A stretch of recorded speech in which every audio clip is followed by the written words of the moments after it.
चरित्र सुना रहे थे और बता रहे थे कि जो पति को धोखा देती है उसको कौन कौन सी यातनाएं नरक में भोगनी पड़ती हैं। चंचुला तो बैठी बैठी कप गई। उसे लगा कि ये पूरी कथा सिर्फ मेरे लिए कही जा रही है, क्योंकि ये सब गलतियां मैंने जीवन में की हैं। ये सब गलतियां मैंने की हैं, ये सब मेरे लिए हो रहा है। कथा हो गई, सब महात्मा तो अपने भोजन प्रसादी में लग गए। जैसे ही पंडित जी मंच से उतरे, चंचुला तो आके चरणों में गिर पड़ी और कहा, महाराज आज आपने जो कथा बताई, देखो एक बात कह दे, बुरा नहीं मानना, लग भी जाए सो हमें ज्यादा दिक्कत भी नहीं हुई, हमें टेंशन नहीं रहती है। खराब लग जाए कल से यहां होने इससे ज्यादा का कर भाई, बैठो ही ना कल से, बिल्कुल न बैठी हो। अर्जुन ने, भगवान कृष्ण ने अकेले अर्जुन को गीता सुनाई थी। भीड़ तो हती नहीं होते, एक जनो सुनाता रहे बहुत है। नारी के लिए सबसे बड़ा धर्म है पति सेवा, और पुत्र के लिए सबसे बड़ा धर्म है माता पिता की सेवा। आज को ऐसो होगा है कि मन धरो है कारिज्ञा और पूज रही है बारिज्ञा। बताओ गलत तो नहीं है? पूरे घर को धागा लपेट दो, ले जाकर बारिज्ञा को अमास के दिन का हो जे उसे। अगर धागा ही लपेटे से विमान उतर रहा हो तो कसन लपेट दे, मोटी सी रस्सी ले जा, उमें और जल्दी आ जाए। बताओ, मन धरो कर गया, पूज रही बार गया। घर की सास प्यासों मर रही, 4 बजे दुर्गा ढार में जा रही, का निकल है उसे मतलब बोलो। अगर घर में बूढ़ी सास बैठी है और अगर वो प्यासी है तो तुम्हारा मंदिर जाने का कोई मतलब नहीं है। कछु कछु माताएं तो अपने बुंदेलखंड में जा भी कहते हैं, कई जिज्जी ये बार तो बासी दुर्गा ढान ने बासी, माने भगवान सो ही बासी हो जाए। अच्छो करो कि तुम एक लोटा पानी डाले आई, ना कहो भी सड़ जाती 2-3 दिन में।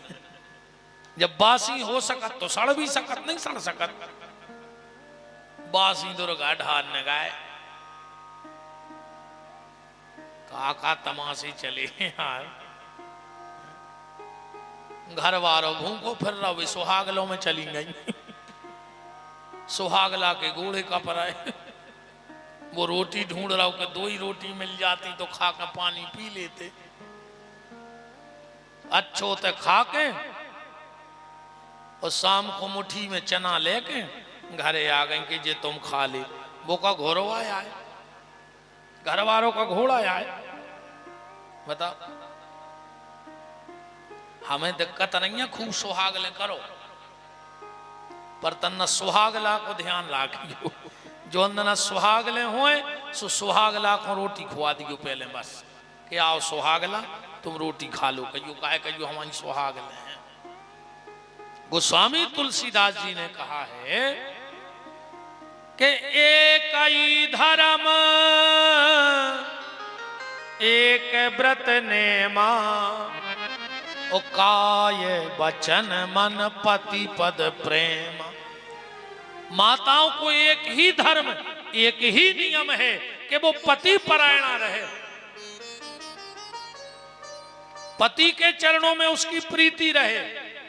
और शास्त्र तो यहां तक कहता है, और इसी से महापुराण का लेख है कि जिस लड़के ने जीवन में एक बार अपने माता पिता के चरण धो करके चरणामृत ले लिया है, उसको किसी तीर्थ के जल पीने की आवश्यकता शेष नहीं बची है। उसके सारे तीर्थ हो गए। जिसने माँ बाप के चरण धो के एक बार चरणामृत ले लिया, और जिस पत्नी ने एक बार पति के चरण धो के चरणामृत ले लिया, उसके भी सारे तीर्थ हो गए। पर काय को लगे, या तो हम बहुत बड़ी बात कह रहे हैं, चरण धोवे की बे पांव नहीं पड़ो चाहत, पांव नहीं पड़त बे, तुमने तो वो हाथ उठा दे, इतने जने तो बैठे को परत रोज घरे पांव उठा दे, का जने हाथ के हमारे घरे परत है।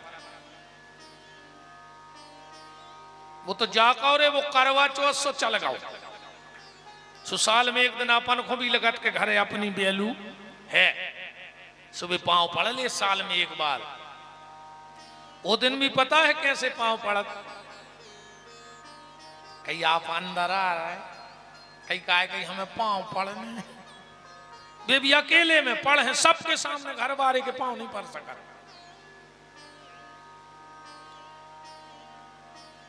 चंचुला ने हाथ जोड़ के कहा, पंडित जी आपने जो भी बताया वो सब मेरे ऊपर उतर गया, इसलिए आपसे प्रार्थना है।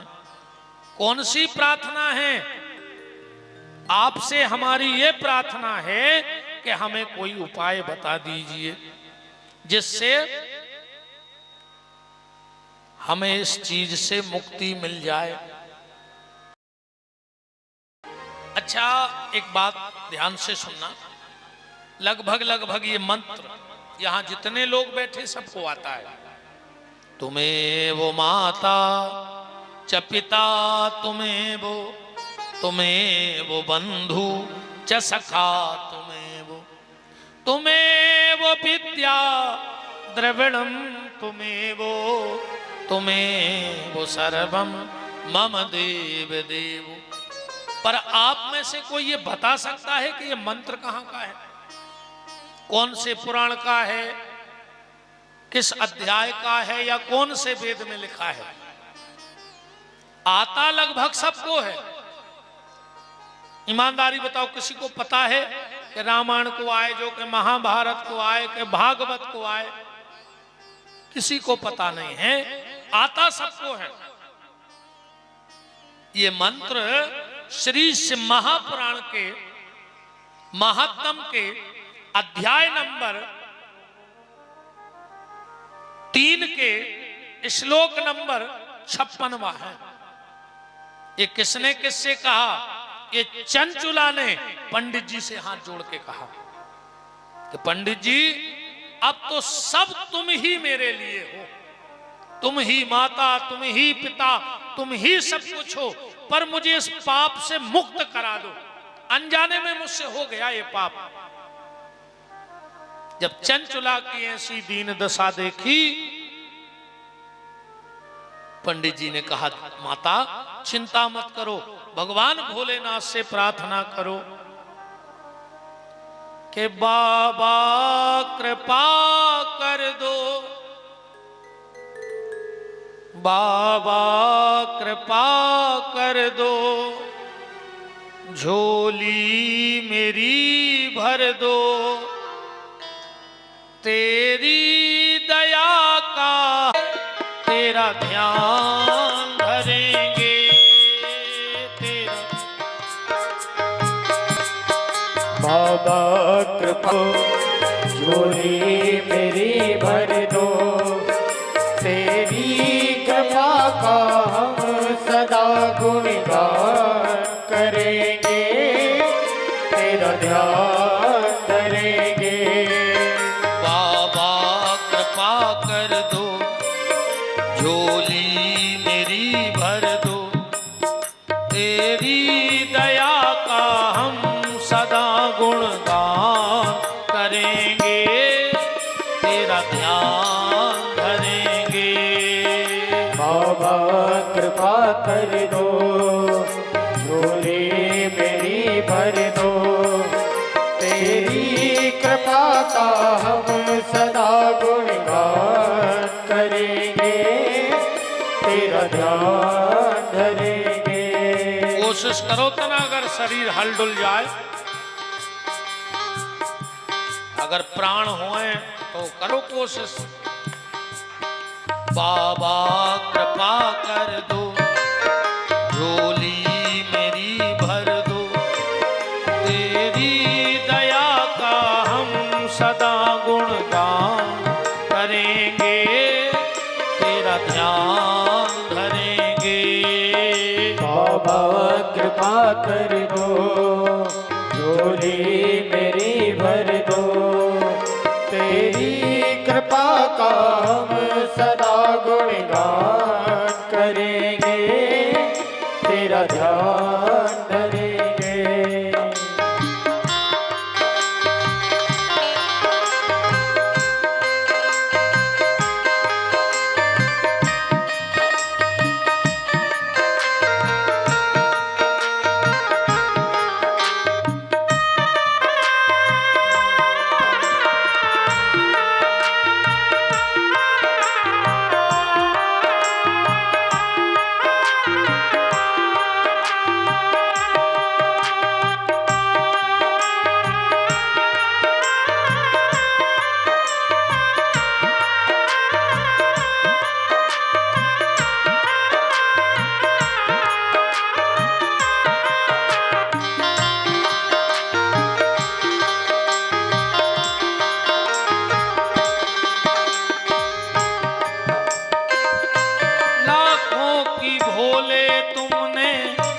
विपदा है टारी, फिर भी भोले मेरी झोली है खाली। लाखों की भोले तुमने विपदा है टारी, फिर भी भोले मेरी झोली है खाली। लाखों की भोले तुमने विपदा है टाली, फिर भी भोले मेरी झोली है खाली। लाखों की भोले तुमने विपदा है टारी, फिर भी भोले मेरी झोली है खाली। तेरी दया का हम सदा गुणगान करेंगे, तेरा ध्यान धरेंगे। बाबा कृपा कर दो, झोली मेरी भर दो, तेरी कृपा का हम सदा गुणगान करेंगे, तेरा ध्यान धरेंगे। तेरा ध्यान धरेंगे, तेरा ध्यान धरेंगे, तेरा ध्यान धरेंगे, तेरा ध्यान धरेंगे, तेरा ध्यान धरेंगे, तेरा ध्यान धरेंगे। बोलो काशी विश्वनाथ की जय हो। अश्वमेघ शतम कृत्वा गंगा स्नात्वा सताम समः न शुद्धिर्जायते। पंडित जी कह रहे हैं, माता तुमने जो पाप किया है, जो पति को धोखा दिया है, वो तुम्हारा पाप किसी भी प्रयत्न से दूर होने वाला नहीं है। कथा में जाओ तो तुलसी का पत्ता लेके जाओ, पर अगर शिव महापुराण की कथा में जाओ तो एक बेलपत्र लेके जरूर जाओ, और ग्रंथ तक बेलपत्र जरूर पहुंच जाए। एक बेलपत्र चढ़ा दो और चाहे 1100 बेलपत्र भोलेनाथ को चढ़ा दो, एक सा फल कहा गया है। अब तो चंचला कथा के लिए बैठ गई। पंडित जी ने बड़े भाव के साथ, बड़ी श्रद्धा के साथ चंचला को कथा श्रवण कराई। श्री सूत जी महाराज कहते हैं कि जैसे ही 9 दिन की कथा हुई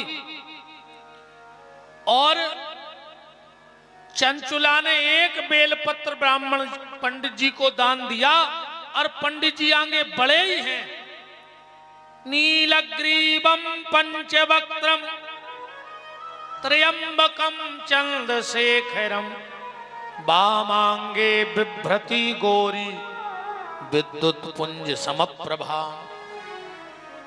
भगवान शंकर और पार्वती दोनों प्रकट हो गए चंचुला को लेने के लिए। और पार्वती ने कहा, हे सखी चंचुला। चंचुला तो चरणों में गिर पड़ी, मां तुमने हमें सखी कहा। पार्वती कहती हैं, चंचुले, जो भी नारी श्रद्धा भाव और पूर्ण विश्वास के साथ शिव महापुराण की कथा सुन लेती है, वो हमारी सखी बन जाती है, उसको हम अपनी सखियों में शामिल कर लेते हैं।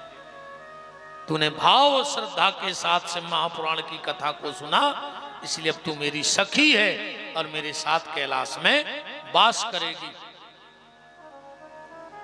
अब तो पार्वती ले गई। एक दिन पार्वती और चंचुला बैठी थी। चंचुला ने कहा, मां आपने हमको सखी कहा है, तो आपसे एक बात पूछ लें। पार्वती ने कहा, पूछो।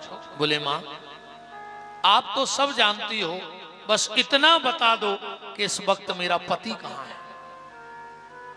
भले दुष्ट था, पापी था, कैसा भी था, पर था तो मेरा पति। और इस बात से एक बात समझना, मति और श्रीमती, बात को पकड़ना कथा में से। मति और श्रीमती, अगर पति की मति अगर गड़बड़ भी हो जाए, पर श्रीमती की मति ठीक बनी रहे।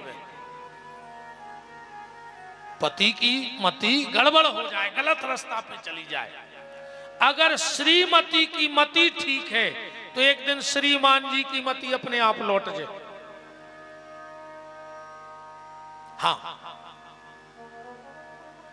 उदाहरण देखो आप, रावण की मति गड़बड़ हो गई, पर रावण की श्रीमती मंदोदरी भगवान के चरणों में जुड़ी रही। एक दिन गति बन गई रावण की। हिरण्याकश्यपु की मति खराब हो गई, पर की श्रीमती कयाधु भगवान को भजन करत रही। तो अगर पति की मति खराब हो जाए तो लौट या है रास्ता पे। बस श्रीमती भगवान को न छोड़े, अपनो विश्वास पक्को राखे। और श्रीमान कितने अच्छे होए, कहूं श्रीमती की मति खराब हो गई तो श्रीमान को फांसी लगाने पर कुछ नहीं कर सके। श्रीमान मां रहेंगे अकेले। आत्मदेव धुंधकारी की कथा भागवत में सुनी। आत्मदेव बहुत अच्छे पंडित जी हते, पर श्रीमती ने पूजा ने पाठ ने धर्म ने कर्म ने भगवान, मरने पर आत्मदेव को बीच में। अज श्रीमान श्रीमती एक बात और बताएं, शादी में जब कार्ड छपत हैं तो लड़का के आगे काले खो जाते चिरंजीव ची, अकेलो चील, पूरो चिरंजीव नहीं लिखो रहे, ची। और बिटिया के आगे 100 कांक्षणी, वो अकेलो 100 लिखो रहे थे और 0 धरो रहे। मतलब घर के पहले ही लिख दे कि रे बहू आ रही है, बस 100 के है। सुबह हो गई 100 कांक्षणी और तुम बोले तुम ची भरने कर क्यों। ऐसे जे सब चिरंजीव आए, ये बस 100 के वे घर वारी अपन को ची नहीं करने, तो सब ठीक ठाक है। समझ गए, जितने भी चिरंजीव बैठे हो, ची भरने करियो, गृहस्थी की गाड़ी अच्छी चलत रहे।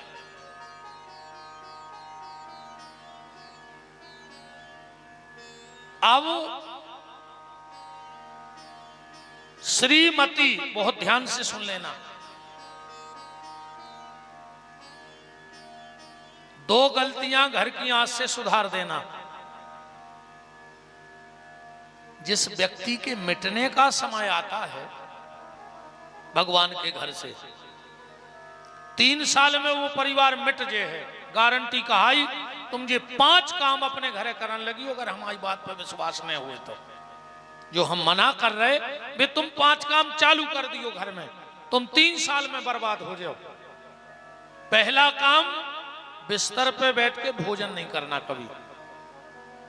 सोने वाले बिस्तर पे बैठ के कभी भोजन नहीं करना चाहिए। उस परिवार पे भयंकर विपत्ति आती है जो संभलाए नहीं संभलती। सोने वाले बिस्तर पे न बच्चों को भोजन देना, न परिवार वाले भोजन करना, क्योंकि बिस्तर पे भोजन करता है ब्रह्म हत्या वाला। जब किसी को ब्रह्म हत्या लगती है, गौ हत्या लगती है, तो शास्त्र का मत है कि एक जाति विशेष के लोग होते हैं, वो भोजन खाने आते हैं, नया पलंग बनता है, नया बिस्तर बिछता है, उसी पे नए बर्तनों में उसे परोसा जाएगा, वो खाएगा और पूरा बिस्तर उठा के अपने घर ले जाएगा। पहली गलती ये सुधार लेना, आज के बाद कोई भी बिल्कुल कान पकड़ के जाना कि हम बिस्तर में बैठ के भोजन नहीं करेंगे जिस बिस्तर में हम सोते हैं। अब घेरी फिर रही हो सो मारी को, हमें ज्यादा टेंशन नहीं है, अपनों तो समझावे को काम है। अब जब तुम्हारी घेरी फिर रही हो जो ताई से लिखा के आए हो जो, हम का कर लें बताओ। दूसरा माताओ आप ध्यान रखना एक बात का, कभी भी घर में तुलसी के नीचे बुझा हुआ दिया नहीं रखना चाहिए दिन में। सूर्य का प्रकाश कभी भी तुलसी में से बुझे हुए दिए पे ना पड़ जाए। सबसे पहले उठ के माताओं को तुलसी के नीचे से वो दिया उठा लेना चाहिए। उस घर की रिद्धि सिद्धि धीरे धीरे खत्म होने लगती है, उस घर में कलह होने लगता है। और एक बात और हमारी बड़ी मर्यादा में समझ लेना, हमारी सब बहनें हैं, माताएं हैं, बहुएं हैं, बेटियां हैं, पर कुछ बातें कहनी पड़ती हैं। हम बिल्कुल अपनी आंख बंद करके कान पकड़ के कह रहे हैं, माताएं घर में एक गलती कभी ना करें। जितने दिन मासिक धर्म रहे तो कोशिश करें कि आपके घर में जितनी जगह में तुलसी की छाया पड़ती हो, उस अवस्था में उतनी जगह में ना जाएं, वरना उस घर का विनाश बहुत जल्दी हो जाता है। मासिक धर्म के समय माताओं को उतनी जगह में नहीं जाना चाहिए जहां तुलसी की छाया पड़ती है। और आज भी कली काल में प्रभाव है, अगर कोई रजस्वला नारी उतने टाइम अगर तुलसी का स्पर्श कर ले तो तुलसी सूख जाती है, और घर में तुलसी का सूखना किसी बड़े संकट की सूचना है। घर की अगर तुलसी सूख गई, बार बार लगाने पे तुलसी सूख रही है, तो समझ लेना तुम्हारे घर में बहुत बड़ी समस्या आने वाली है। आज भी जो लोग इन चीजों को नहीं मानते उनके लिए ये बातें प्रमाण हैं। आज भी अगर पापड़ बन रहा हो और रजस्वला नारी वहां पहुंच जाए तो उस पापड़ का कलर लाल पड़ जाता है। आज भी कलयुग में यह प्रमाण है। इन चीजों का बड़ा प्रभाव है। और हमारी बातें ना मानो तो हम तो आपसे दो चार बातें कर रहे, बता दो एक व्यक्ति ऐसा बता दो दुनिया में ढूंढ के लाना जिसके घर में जीना के नीचे हौदी बनी हो और उस घर में एक व्यक्ति परमानेंट बीमार ना हो। ढूंढ के ले आना दुनिया में से एक आदमी परमानेंट हो घर में दवाई पे चल है, जिसके घर में जीना के नीचे पानी स्टोर हो जाए। अब विश्वास न हो तो मिटा कर देख लियो, जैसे जैसे उस जगह का पानी सूखेगा तुम्हारे घर की दवाइयां बंद होने लगेंगी। ये वास्तु शास्त्र का सबसे बड़ा दोष है। जिसके घर में सोने वाला पलंग अगर आईने में दिखता हो, खड़े हो जाओ। अगर उन पति पत्नी में झगड़ा ना होता हो तो हमारा चैलेंज है उनके लिए। हमारे सोने वाला पलंग कभी घर के आईने में नहीं दिखना चाहिए। कभी भी पलंग को ऐसा लगाओ कि आईने में न दिखे। कभी भी सोने वाले कमरे में पितरों की